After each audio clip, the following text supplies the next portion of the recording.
know where I'm going to do something that requires a whole bunch Yeah, of that new song, I didn't get to record it, so I might have recorded it. How do you do that? I'm nervous about ringing the bell.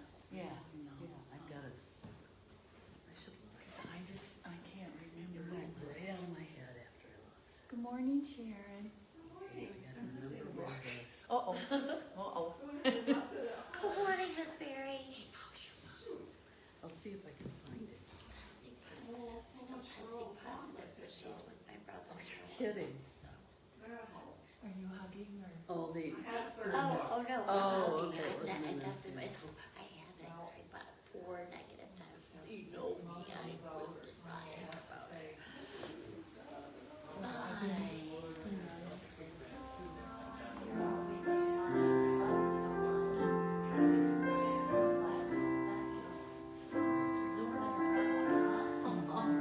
Now in person.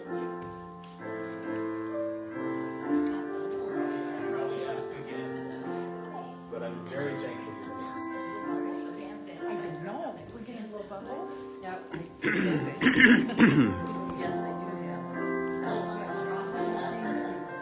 I'm late true enough because I thought maybe there was a bunch of talk.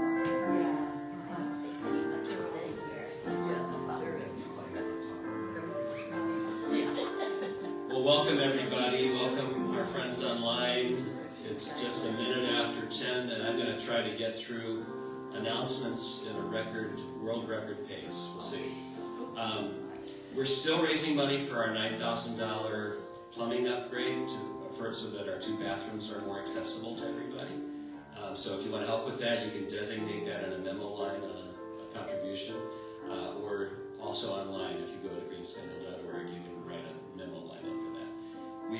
We had our first listening circle for our new nonprofit that is part of forming the Cultural Center, the Anishinaabemowin Cultural Center. That's one of our 3 ministry priorities. And that was really exciting. We'll share the recording of that, and we're going to do that again 2 weeks from today, Sunday morning after church. And everybody connected to Greensky Hill is invited. You don't have to be a member or even a regular attender, Suzanne. You can come, and there'll be a Zoom option to participate.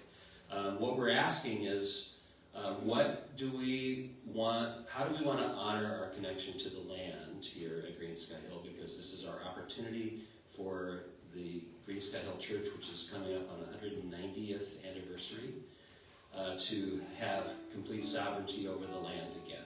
We'll still be connected to the United Methodist Church, but we're finding a way for the native churches to get their land back. What's one other thing? This is the last day of our series, Busy. I asked for prayer from one of our folks when she arrived this morning because I have been so stretched that this series is really important for my sanity, but also I would appreciate your prayer. It's wedding season for me. We have a huge, big family. They're all positive things for the most part, but sometimes the little daily stressors can be a little too much, and I think maybe some of you can identify with that. So this series today, it's called Give It a Rest. And we'll be asking ourselves what's happening in each of our lives that need to hear Give It a Rest. And we'll talk about that. And then next Sunday, for the month of August, we are doing a new series called A Wonderful Life.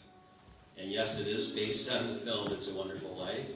And it's helping us have a more wholesome, holistic perspective on money.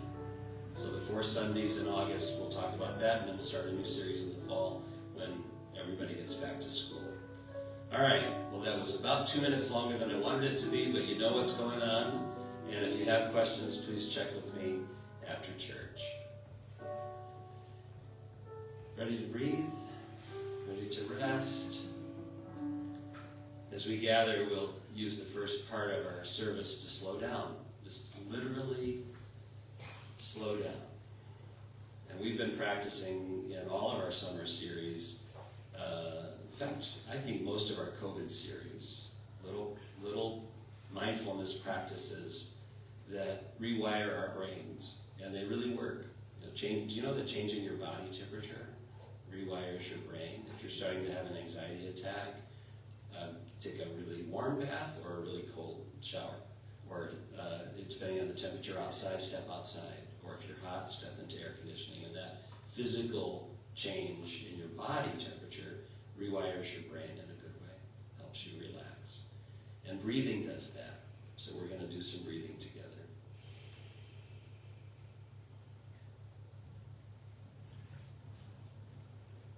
As we come to the last Sunday of our series, Busy, Reconnecting with an Unhurried God, we remember that Jesus was a marked man because the power system of his day was so threatened by his teaching that the last should be first, and that the allegiance of the people should lie with the Creator rather than with that self-proclaimed God, Caesar. It's hard to imagine that in 2022 we still have political leaders who essentially position themselves in the same way. I have all the answers. I'm the only one that can save you from the problems that I created. But we have Caesars still in the world, and our allegiance is still not to any political party or political candidate, but to our Creator, who gives us wisdom as we choose those other kinds of leaders. Jesus had been turning things upside down even in his own tradition, teaching new interpretations of religious law and practices. He had shifted the thinking about what was really important. People, not profit. Healing, not rule keeping. Come on in, folks. Connecting, not appearances. And to the status quo, he said, give it a rest. Give them a rest. So today, sisters and brothers, we ask ourselves, who is suffering because we've clung so tightly to the profitable bottom line? That's a hard question, and I'm going to ask it again, especially if your first reaction, like mine, was, I'm not a CEO. But our place in this economic system that privileges certain people and harms others. Welcome, man. Thank you. Who is suffering because we as a people cling so tightly to the profitable bottom line?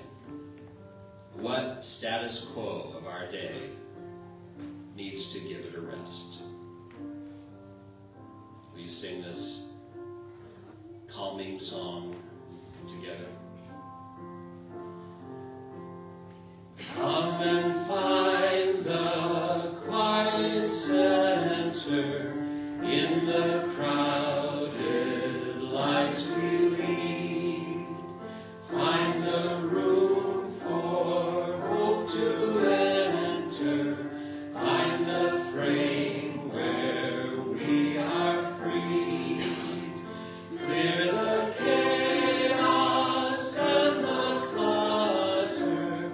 Clear our eyes that we can see all the things that really matter.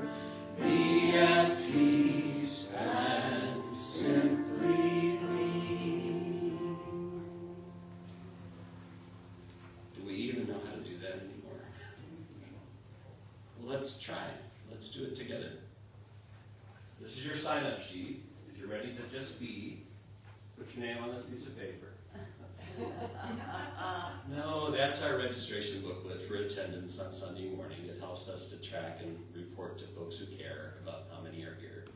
And it's also an opportunity, if you'd like contact, just check a little box and give me the means to contact you, like a phone number or an email. Thanks for filling that out as we gather.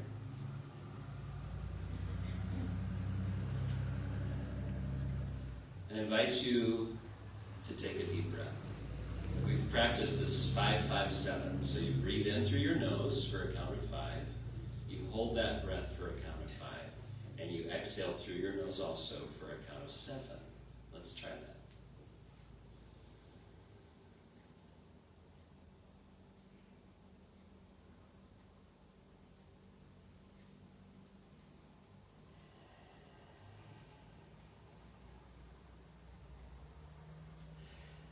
if you are remotely as OCD as I am, you're all caught up in did I do the counting right? And that's not helpful. So just breathe now. Breathe in, hold it, and then let it out.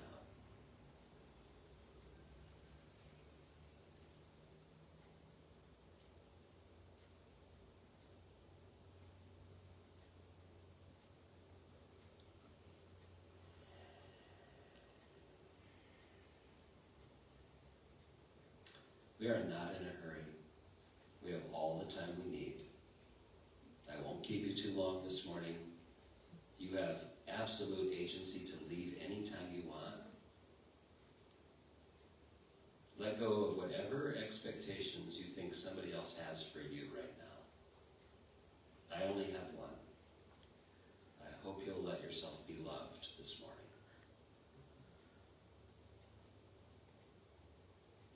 I do invite you to take off your watch, if you have one. Put away your phone, if you have it with you.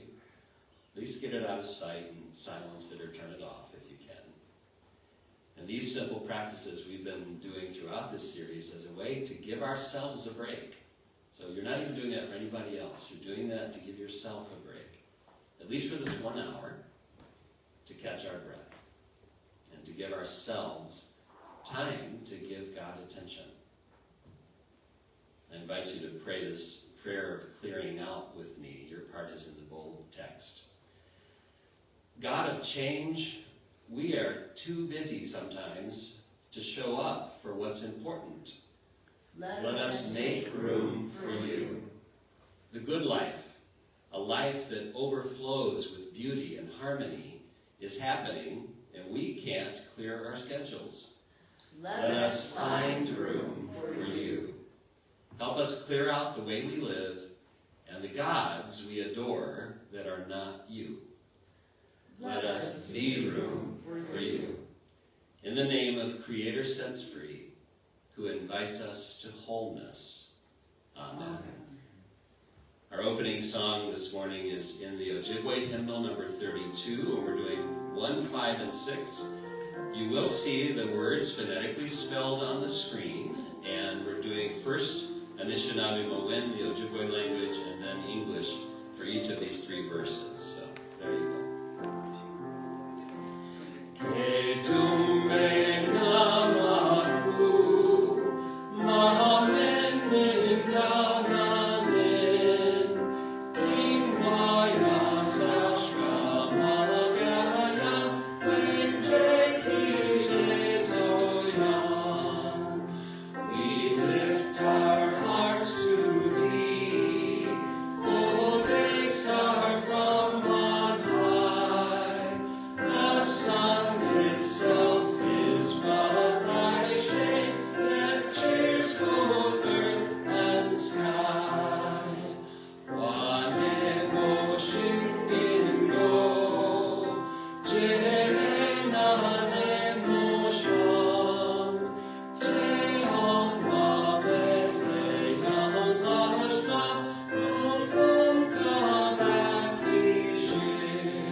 Started by having Jaylen do what I invited her to do earlier and then forgot to ask her. Will you go and ring that bell for us? I will indeed, with pleasure and honor. The bell is not necessarily a native tradition, but it is an old Christian tradition to gather the people. It happened in most communities because churches were built around farms, and they placed the church where everybody could hear the bell. And then they'd space it out, and there were some other itinerant preacher rationales, but that's our call to worship. Would you, if you're comfortable, and remembering this fine print, we respect introverts, so if you don't feel like talking to anybody and they look at you, wave at them, and they'll leave you alone. They'll wave back and talk to somebody else. But if they don't wave at you, please have this conversation with a neighbor, beginning, what in your life needs to hear, give it a rest. Now, you can do the job interview answer to that question. I really think I need to work on my perfectionism. Which some folks do as a backhanded self-compliment, right? Well, the truth is, perfectionism is really crippling. So you can do the other honest question or answer, but if you don't know the person near you, just have a conversation. You're invited. Let's share the peace with one another for a moment. What in your life needs to hear, give it a rest.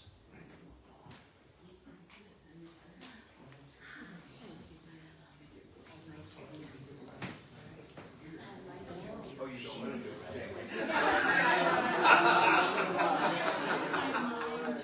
I'll come back and watch you later.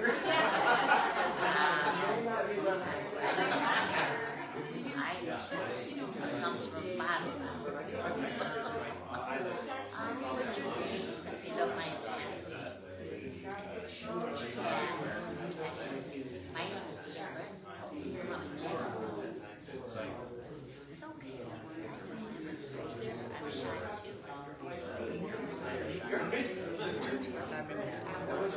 No one else thinks you might go off. Hi, Kyle. Oh, grandson. Oh, boy, I'm getting to that age. Oh,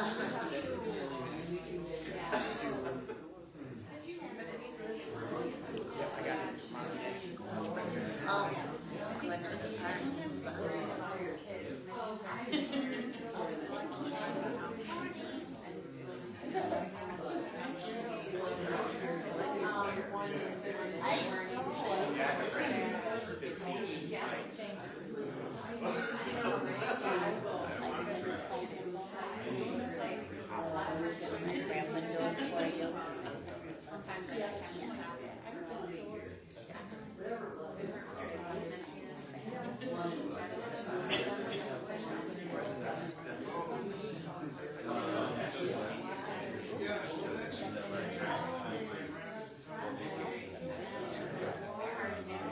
All right, I'm going to turn this over because I have asked.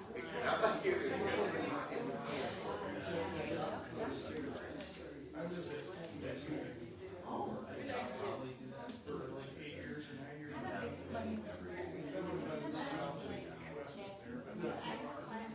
Nice to meet you.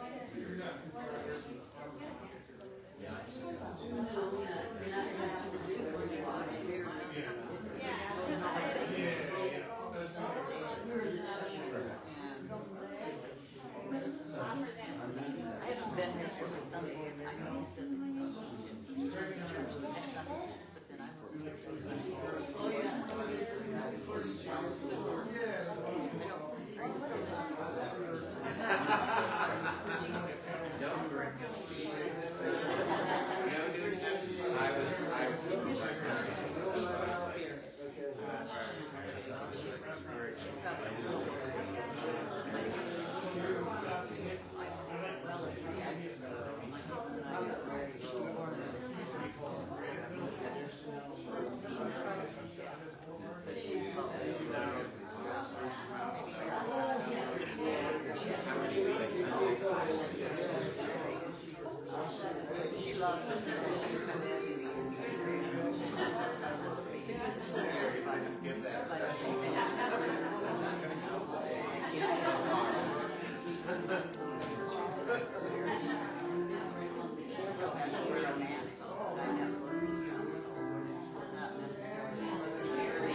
So we're going to reconvene, folks, in our corporate worship time.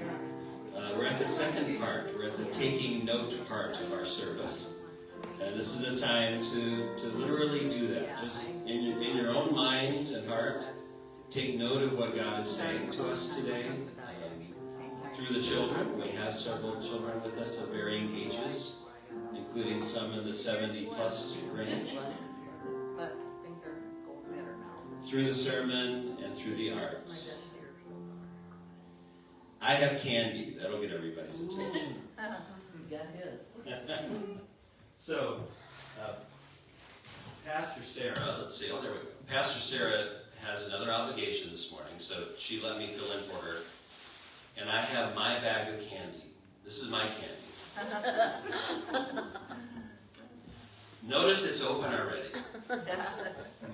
Thank you, Paula. That works. Yeah. Thank you. Notice that my partner of 47 years wasn't feeling well enough to be physically present in church. I bet you're watching, Kathy. Hi, honey. Hi, Kathy. She opened my bag. Uh-oh. Oh, no. There were 55 pieces of candy in here. She knew you didn't need 55. I definitely not. And clearly Kathy has a stand-in this morning who will speak up in church as Kathy often does. And I'm sincerely thankful for that. And other people think it's funny, so that's good. We have a real relationship. And I want to give you some candy. So, I'll come back to this little sharing moment later in the service.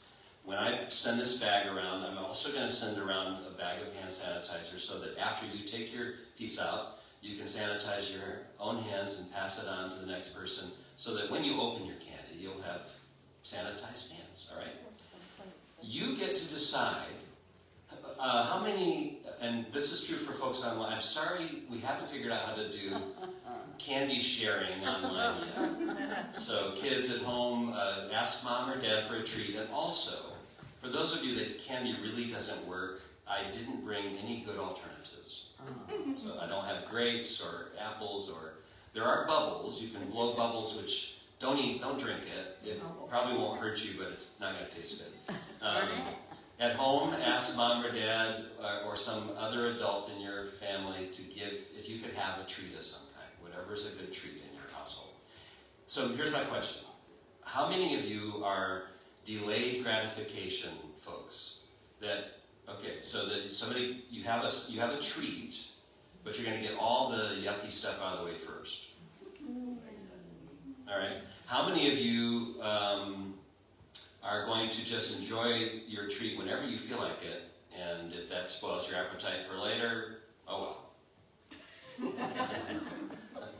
Kathy's dad doesn't like vegetables. He's 90 years old this December, and he gets to decide what vegetables he eats or doesn't eat. But his wife, when she was living, Kay, my mother-in-law, always gave him vegetables, and so he learned as a kid the opposite of delayed gratification. He got the really yucky stuff out of the way as quickly as possible. So we were sitting on the porch of their house out on Spade Road in Charlottesville. Everybody had a big plate of broccoli and burgers and whatever else we were eating that day. And Dad, like usual, decided that he'd get that broccoli out of the way right away, and he just gobbled it down. He literally just ate it all. Looked at all of us and said, okay, got the broccoli out of the way. About the same time that all of us noticed worms crawling on our broccoli. Yeah. Oh! So he got his protein with this broccoli at the same time. And I don't know that he's ever had broccoli since. But my point is that you get to decide. And so this is my candy. Any worms in it? I was just No gonna worms. ask.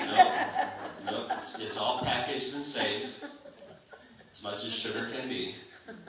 And I'm going to let you take, we have enough that you can for sure take 2 pieces each. And you get to choose which kind. And you get to choose when you eat it. If you want to eat it right this second, during the middle of the sermon, I'm not going to be bothered by papers rattling or anything like that. Or you can save it until after lunch today. So I'm just going to pass this out. And fact, would you help me, Sharon? Oh no, you got to play it. So, do you want it? Would you like? All right. You could also always share it with somebody at home. Yeah. All right. Yeah. Mark's going last because Mark really likes sugar. Here, take a couple and pass it, and I'll send you the sanitizer. And kids at home get some kind of treat from mom or dad, and you get, with their permission, you get to decide when to eat it. I don't get to overrule your parents.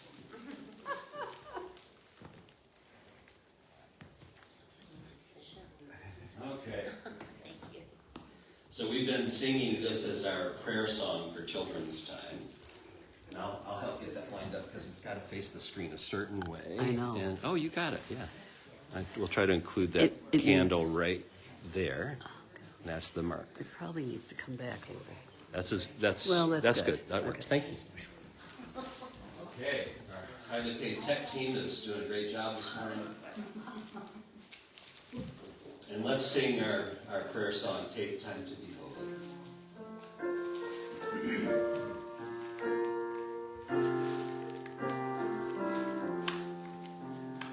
Take time to be holy, speak oft with the Lord, abide in God always, and feed on God's word. Make friends of God's children, help those who are weak, forgetting in nothing God's blessing to seek. And may I model how easy that is to do, really seeking God's blessing. You're in the middle of whatever is making it difficult for you to rest. You're in the middle of whatever you need to give a rest to. And all that you really need to do to seek God's connection is just say, help. just to help. Maybe practice some breathing, change your temperature, ask for help, and listen. We've been reconnecting in this series with some really familiar scripture stories. This one's from the Gospel of Mark, chapter 2, verses 21 to 28. And one of the things that's really important about that candy that I passed out. So now I'm going to look at each of you in turn, and I want you to hear these words from my mouth. It's my candy. It's for you. It's for you, and it's for you, and it's for you, and it's for you, and you, and you, and you. It's for you, Jay. Did you even take any? No, Jay doesn't like candy. My good heart of intending to give you a treat is for you. Bubbles? It's for you, and you, and you. It's for you, it's for you, it's for you, it's for you. At home, whatever treat, even though it might belong to someone else, maybe they paid for it, if they're cooperating with this illustration, it's for you. I don't usually carry candy with me, but next time I see you, if I have any kind of treat with me, I'll give it to you. Ask me. Now I got to remember to carry treats around. Mark chapter 2. Thank you. I might have a piece myself. From the First Nations version, Jesus has been challenged again by the separated ones. And there's a little legend on the screen because one of the lovely things about this new translation, the First Nations version, is that there are indigenous type names given to familiar places and characters. And most of those names are something clearly related to the character of the person or the place. We're going to be talking about Sabbath as the day of resting. You all by now have heard Jesus addressed as Creator sets free. For the Pharisees, those who I think really have gotten a bad rap from pastors like me over the years, many of them, like many of us, are just people who want to do the right thing. And they learned that keeping the law and particular way is the right thing, and they want everybody else to do the same. The problem is that in every religious system and in every empire, there's this complicity that happens where the people in power want to keep their power. The people who have the money want to keep their money, and they figured out if we can make all the other people accept that this is God's plan, then they'll just have to live with it. And so sometimes really well-intended religious convictions become ways of maintaining personal power or esteem or another not great motive. And in this case, Jesus was just challenged. Creator Sets Free was just challenged again by the separated ones about why his followers would do certain things that other leaders' followers wouldn't do, like fast on certain days or eat certain things at certain times, keep certain religious rules. And Jesus answered their first challenge, and they clearly didn't get it. So he continued, and that's where we pick up with verse 21 all the way to verse 28. Jesus, Creator Sets Free, said, "No one uses a new piece of cloth to patch an old garment, for it would shrink and make the tear worse. No one puts new wine into old wineskins, for the new wine would burst the skins. New and fresh wineskins are what is needed." On a day of resting, Creator Sets Free and his followers were walking through a field of grain. The men were hungry, so as they walked, they plucked some grain to eat. When the separated ones saw what they were doing, they said to him, "Why do your followers do what is not permitted on the day of resting?" He answered them, "Have you not heard about the time long ago when the great chief, much loved one, was hungry? How he and his followers went into Creator's ceremonial lodge, when Father of Plenty was the chief holy man, and ate the ceremonial bread. Only the holy men are permitted to eat this bread." Now I'm adding that he looked up from whatever he was thinking about at the moment and looked all of them into the eye and said this: "Human beings were not made for the day of resting. Instead, the day of resting was made for human beings. So then, the true human being is chief over the day of resting." Now, if you've heard that story in other translations before, you've heard that the Sabbath is made for humankind and not the other way around, and that the Son of Man is the Lord of the Sabbath. So we're using the name true human being, which I love, and I think is true, as a biblical description of the Christ. True human being is chief of the day of resting. The commandment to keep the Sabbath, the day of resting, is one that might not seem as important as the one about not murdering. Talk about a huge understatement. But think about it. We're all pretty clear that we're not supposed to kill other people. And yet, keeping the Sabbath, having a day of rest, is among the core commandments, the teachings that we've been given. So think about this. What and who suffers in our society when we value economic security over well-being? Those two things are not the same. Economic security and well-being are not the same. Our next series is going to address that issue. Our August series, A Wonderful Life. As we get witness this morning again to Creator's desire for justice for the oppressed, we must also proclaim justice and peace and rest for the weary of this world. Do you recall that in some of the Sabbath instructions in the Old Testament, the Hebrew Scriptures, that it's not just the individual who's being asked to follow Creator's pattern of working consistently for 6 days and then not working. It's not just the head of the household in those days. It's all of the children. It's all of the other members of the family. It's all of the servants, in those days sometimes slaves, people who were owned by other people, and all of the beasts of burden, all of the animals that were otherwise used to produce. Everything that was a part of the system to produce stuff, to make stuff, so that we don't have to worry about having enough, was told to take a day and stop, to rest, to actually rest. What happens if that's never made available to people? What happens, we shared a little bit before service began this morning about a story I heard on the radio this morning driving into church about the impact of long-haul COVID on the economy globally, especially in the United States. How many young people are needing to turn to our Social Security disability system because of long-haul COVID?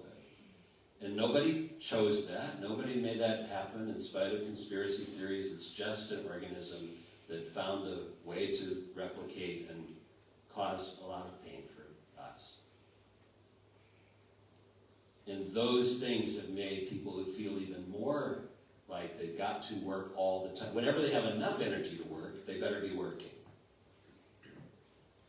What's the cost of that? What's the harm when nobody ever gets to rest?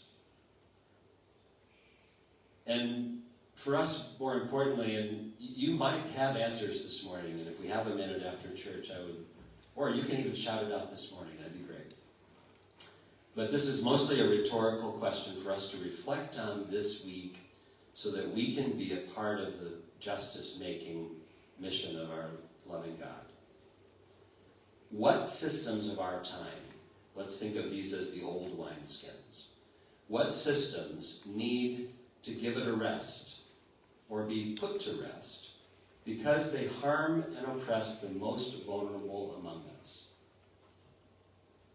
And as we end this series this morning, what Sabbath practices will we continue to learn and live that will make a real difference in our quality of life, the quality of the planet, and the quality of our time with and our love for one another?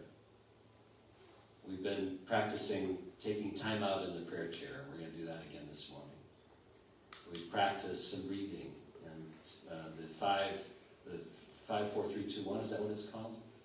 There's a name for that particular practice of using all 5 senses to rewire your brain. So what practices, what Sabbath practices will we continue to learn and live with that will make those kinds of differences? What new wineskins will we fill together? That's a wonderful opportunity for me to invite you to join in by Zoom or in person 2 weeks from now for our second listening circle about our mission to, along with being radically welcoming to all people, and the greening of Greensky Hill, our third ministry priority. All 3 of these came from previous listening circles with our folks here at Greensky Hill. The third one is to be an Anishinaabe cultural center in addition to being a living Christian church. And they'll have parallel and similar missions, and this new nonprofit will have absolutely zero authority in what happens in our worship here at Greensky Hill. They're a partner for other missions to serve our community, especially to show and teach and learn together about not only the historic Anishinaabe culture that goes back thousands of years before this 190-year-old church existed here, but also the living culture, the 2 tribes that we straddle, Grand Traverse Band and Little Traverse Bay Band, all of the heritage Indians in our community, those who are connected to the culture but for one reason or another are not able to be a tribal member. There's rich culture in harvesting rice, wild rice, and harvesting syrup from the maple trees, burial practices, food sovereignty, missing and murdered Indigenous women and girls. There's so many things that we can expand our connection with and learn from to bless our community, to be a resource to bless our community. That's a new wineskin that we might be able to fill together. Okay, so who already ate their candy? My candy. Who ate my candy? I see a couple. Was it good? Did you like it? What kind of candy did you have? Did you have milk duds? Yum. That's one of my favorite. That's why I have several teeth back here that aren't there anymore. Eating milk duds. So how are you feeling? Those of you who just went ahead and ate candy in church, how are you feeling? Fine. Doing all right? Yep. I had a very respectful, loving, kind member ask me early in my tenure here at Greensky Hill to maybe not drink coffee when I was standing in the pulpit. It felt disrespectful to that person because of the culture that person grew up in. And I tried for a while, and then I just communicated that it was helpful for me. And also, I want to model that we live in a both-and world where we can be respectful and also be free. And so I have coffee occasionally in the pulpit. And I don't feel guilty about it. Those of you who ate your candy in church this morning already, was there any part of did you hear Mom? Did you hear a grandma say, "You're going to ruin your lunch"? Anybody hear that voice? Did anybody not eat their candy because of that voice? All right, how about those of you who waited? The delayed gratification group. How are you feeling right now? You okay? Anybody wishing you could be more free? You okay with your choice? Something to look forward to. Something to look forward to, yeah. Cute little box. It is a cute little box, isn't it? All right. This is such an imperfect analogy, so bear with me. It is an analogy, but it's imperfect. And I don't want you to miss the main thing. It's my candy. Anybody have a problem eating my candy? So, it really is my candy. I paid for it. I'm not even going to be reimbursed by the church. Dollar General for I don't know how much. It wasn't that big of a hit. $5. It was $5 for that bag of candy. I think. Anyway, I'm not going to worry about it. It's mine. I bought it. And what else? You shared it. I gave it to you. Yes. I even told you. It's for you. It's yours now. So here's where the analogy, as imperfect as it is, comes into play. The Sabbath was made for humankind and not humankind for the Sabbath. So then the true human being is chief over the day of resting. When you get caught up, when I get caught up, when we get caught up in rules about how we're supposed to rest, especially in our Christian church circles. I don't know if all of y'all know that my ordination is actually in the Reformed Church in America, which has some different ways of seeing the world than the United Methodist Church. I have also attended a Baptist General Conference seminary, and my first ministry job was as a youth pastor in a Baptist church. I've worshipped, Kathy and I have worshipped, and I'm honestly, genuinely very thankful for this. As far as I know, every possible expression of the Christian faith, except, even though I was born in Memphis, Tennessee, I've not done any snake handling, and I don't intend to. Good. However, I have found beauty and meaning and joy in almost all of those experiences, even when a lot of it felt really oppressive or difficult for me. So, a couple things about the Sabbath. Remember when not only Holland and Grand Rapids were shut down on Sunday? but every place in the United States just stopped. People didn't work on Sunday. Are all of us old enough to, well, not this group, but maybe he's heard stories. There was good intention about that. The whole culture was trying to remember this rhythm of life. It also crossed over into a church-state confusion that maybe wasn't really helpful. But mostly, I think, those hard, ironclad rules, when somebody says you can't do that on a Sunday, I forget the runner's name, but the guy from Chariots of Fire. Anybody remember his name? Eric Liddell, yeah. Well, remember the scene in the film where Eric Liddell was preaching on a Sunday or on a Sabbath day, and some boys wanted him to play football, soccer after church, and he quickly corrected them that they're not supposed to do that on the Sabbath. So the plus side of that kind of cultural experience, and someone saying, you should wear a suit and a tie, Pastor, or at least don't wear jeans and maybe don't drink coffee in front of everybody. The heart behind that is there's a reverence in the Sabbath. There's a reverence in opening the day-to-day, it's all about me, I've got to get all this stuff done, to I'm going to not be the productive one right now. I'm going to, as a way of reminding myself and the rest of the world that the production of everything that's necessary for life isn't on humankind.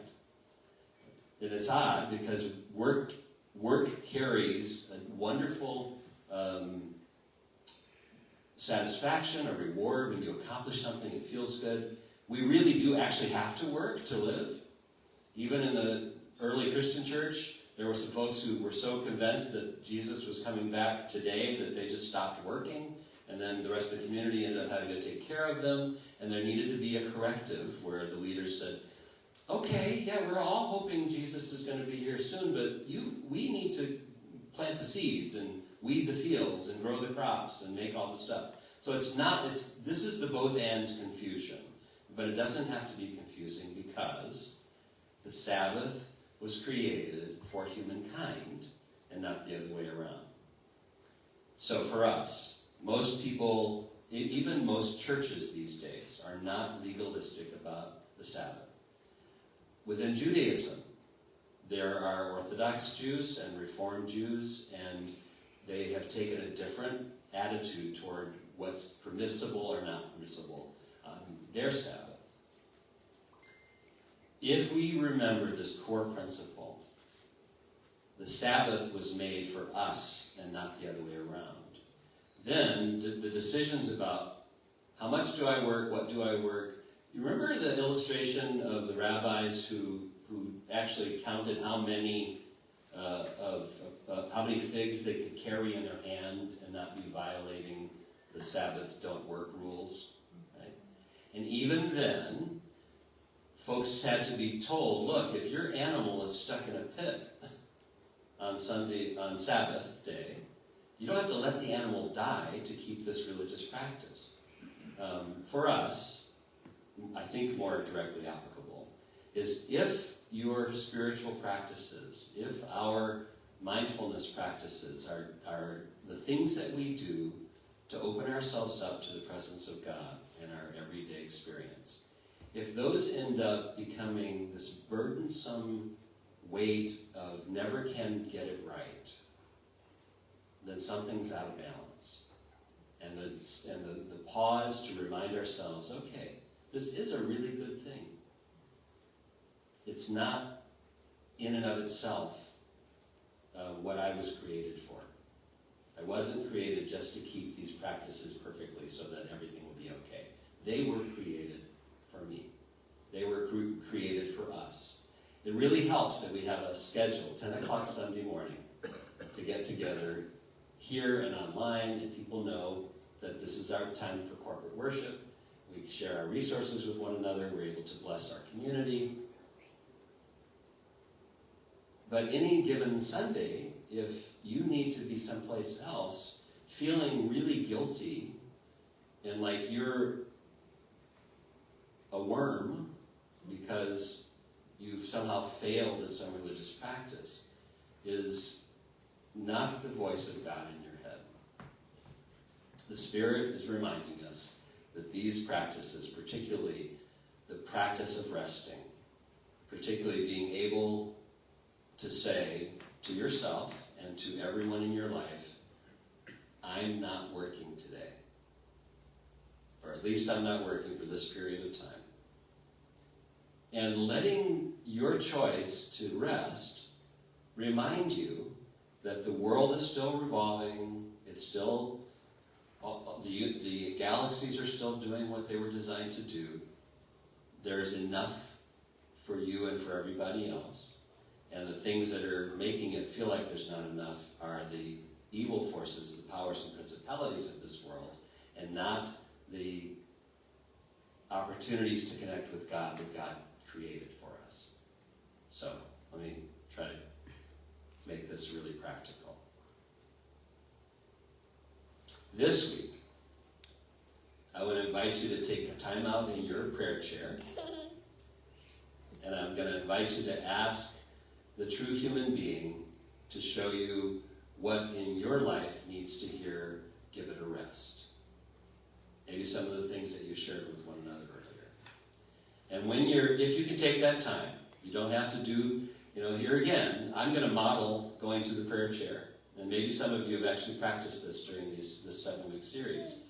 But you certainly shouldn't feel like you failed if you never got to it.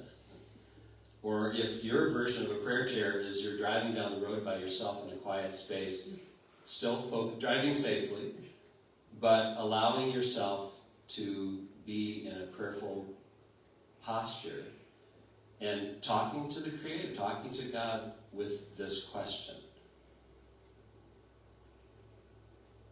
What in my life needs to hear, give it a rest? And listen for what that is. And equally important, give it a rest.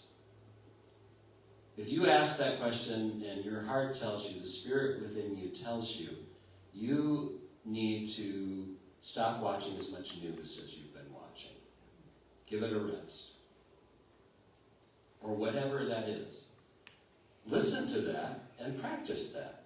And you may share it with others. It might be helpful, might be valuable for you to keep that practice. But again, these practices were created for you. And they're not intended to control you or make you feel bad about what you're succeeding at or not succeeding at. So, this week, what in your life needs to hear, give it a rest. Give it a rest. And when you do, our loving Creator will give you honest to goodness rest. Aren't you tired? Amen.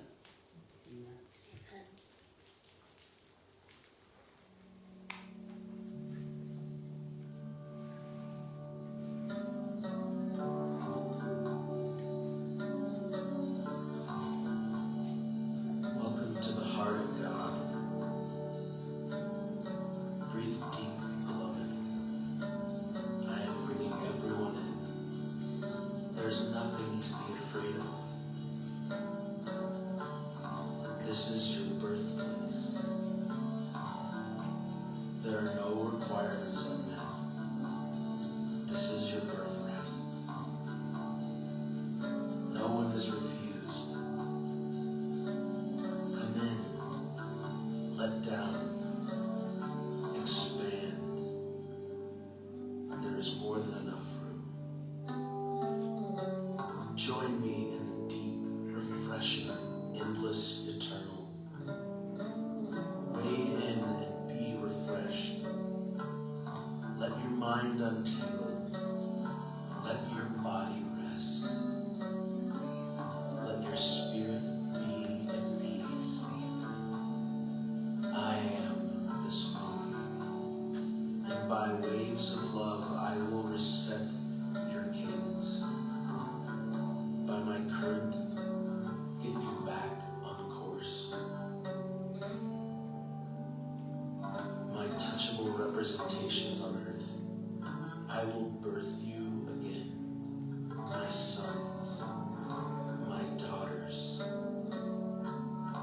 soaked in my love, and bless you, beloved, to stand and emerge still dripping of the heart of God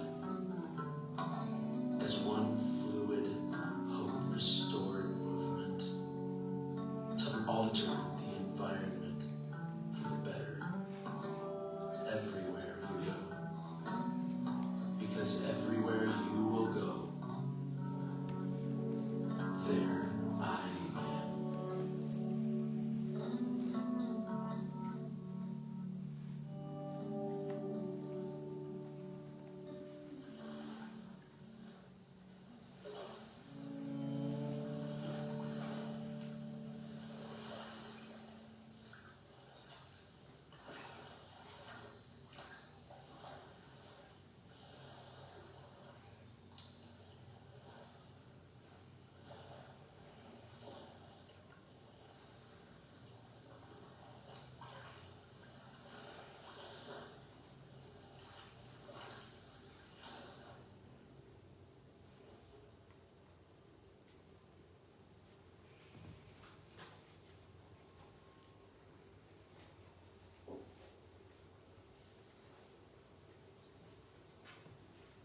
My touchable representations on earth. That's you. God's touchable representations on earth. This last part of our service together, we're going to take care by focusing on prayer and offering, and let the ritual remind us of what's really important, really essential to lives lived with depth. And we'll spend a moment in the prayer chair together.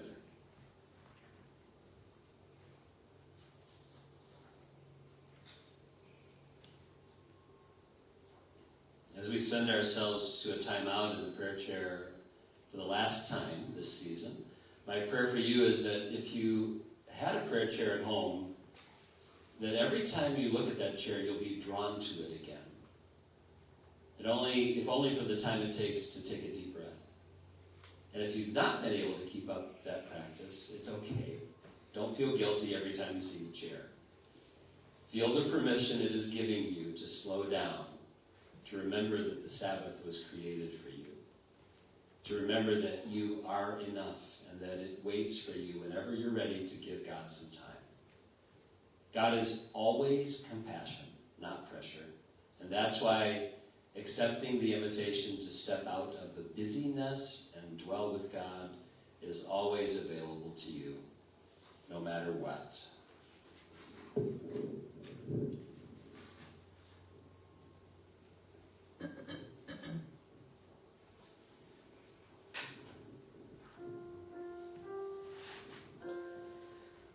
This will be a time for letting go of the things we do not need that are weighing us down. Many Christian traditions call this confession, assurance, and petition. These three ways of reconnecting with God are ancient, and they just make so much sense. In confession, we let go of regret about the past, unburdening our hearts. Then we remember the promise and assurance that God will never abandon us, no matter what, even when sometimes we're the ones who've been distant. And in petitions, we let go of worry about the things we can't control, and we let go of worry about the future, giving it up to the loving God who holds us close and rocks us gently. And my hope is that you will also designate a place at home, a chair or another spot that works for you, and find time each day to give yourself a time out in your prayer chair, to let go, remember God's presence, and ask God to hold all those you hold dear. Let's practice silence for this moment. Nothing is expected of you. This stillness is enough.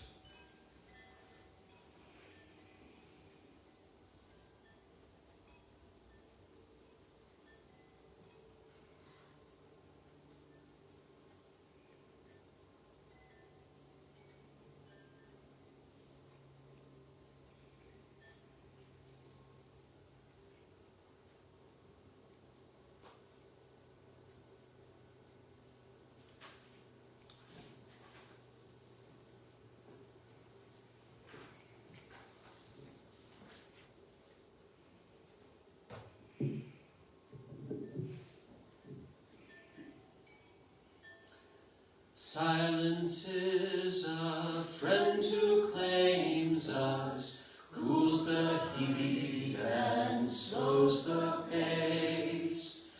God it is who speaks and names us, knows our being, touches base, making space within our thinking, lifting shades to show the sun, raising courage when we're shrinking, finding scope for faith begun.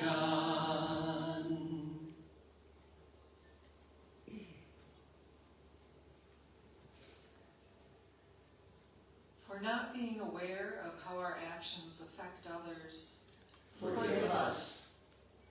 for the times when we just don't care, Forgive us. help us be mindful of your call to change the things we can to improve life for all. Help us move toward a world where your love reigns. In this week, move us to greater compassion for those who grieve and for those who are suffering.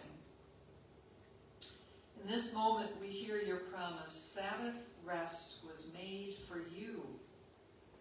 You don't have to earn it. It is yours forever. You do not ask us to be tireless, but to give it a rest so that we can renew ourselves for the work of renewing others. We are your children, and we know the lengths you go to love us completely. Thank you. Thank you. We bring our petitions to you this day, O God. As we light prayer candles, hear the prayers of our hearts for the people and things we are worried about, yet know that we cannot control. Loving God, for the victims of weapons of war, for those harmed by greed and privilege, for all of us, we pray this prayer from Christ Church, Coronado. God of healthy disagreements, God of principled stands, we need not have the same mind to sit around the same table. We need not share precise beliefs to fit within a home. We need not speak the same dialect to be part of a loving family. And we need not see the world the same to know it's big enough for all. As we hold firm to what we know is right, may we honor the ground where others stand, so that more of the earth and more of our imagination may be hallowed in your name. Amen. Amen. The Lord's Prayer. Nusnan Ishpemigdayan, Manudakshakawan Shadekshakazan, Dugmawan Dukustum Gabanan Mundushuabat Amakin, Tvishku Udishpin. Nishanam Sunungagish Kakagan Jam, Yeh Abuen Mishnam Nambataj, Shrebzitinanan. As Abuen Madwa Egile, Menjudag Eje. Begonishish Kampema were Bendabsani, Nebogoshnam Jash, Unche Ama, and Jai Iwish. In Mag the Bandam, Ogamawin, Gekske Elsen, Gekske Dalsani, Garnic, Upanagagnic. Amen. As forgiven and reconciled people, we offer ourselves and our gifts to God. As you depart this morning, there's a round basket for the ministries of Greensky Hill for your tithes and offerings, and a small picnic basket for disaster relief ministry with the United Methodist Committee on Relief. Online, please feel free to go to greenskyhill.org and you'll have the same opportunities, or you can mail your contributions to the church. You sing with us two versions of the doxology, and I invite you to stand for the conclusion of the service. Manuya Wama Dhamma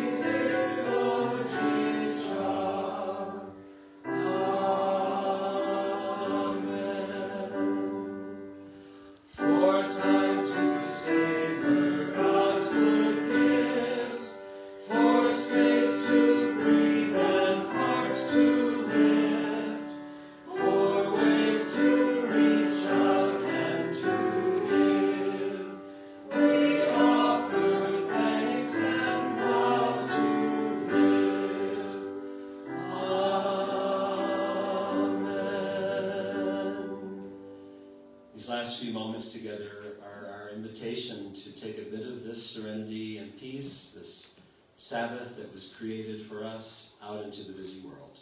And we're reminded to keep the main thing the main thing. Will you sing this song? It's on page 261, and the verses are on the screen. And hopefully you'll remember this old Scottish melody, Lord of the Dance. Actually, it's a Shaker melody from early American history. 261. And if you're a dancer, nobody's watching, go ahead.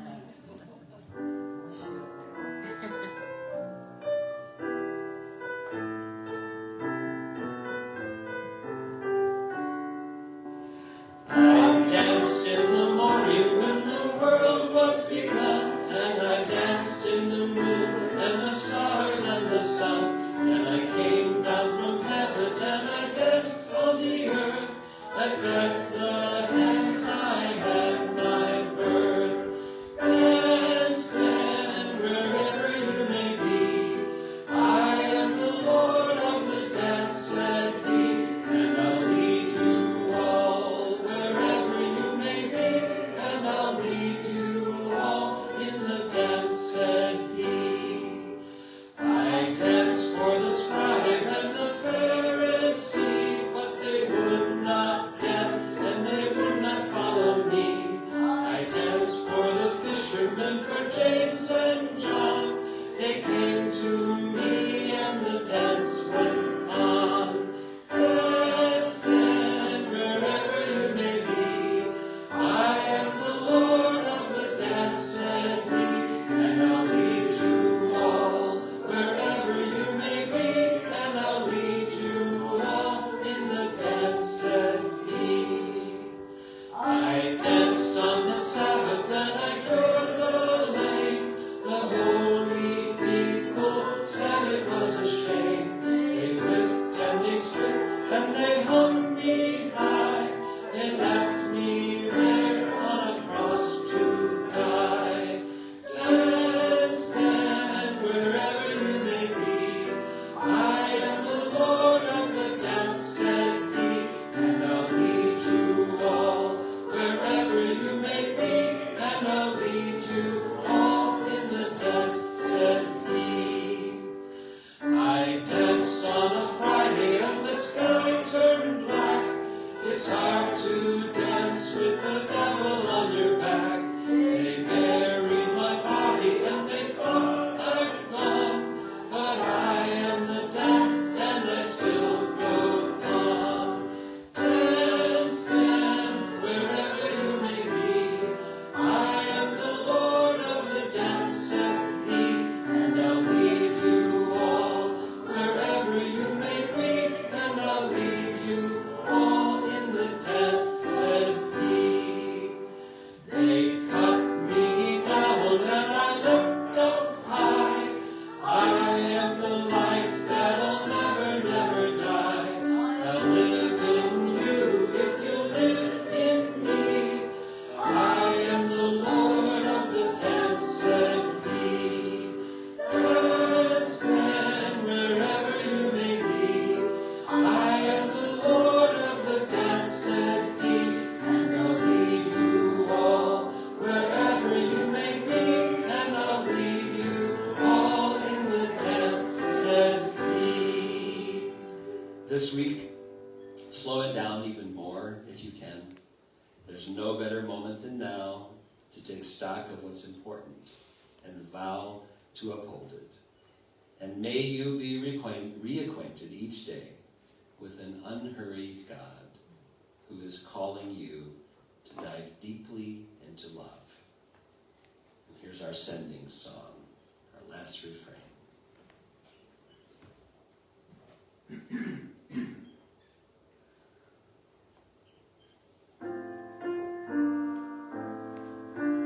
All right, Zippy this time, ready? In the Spirit, let us travel, open to each other's pain. Let our lives and fears unravel, celebrate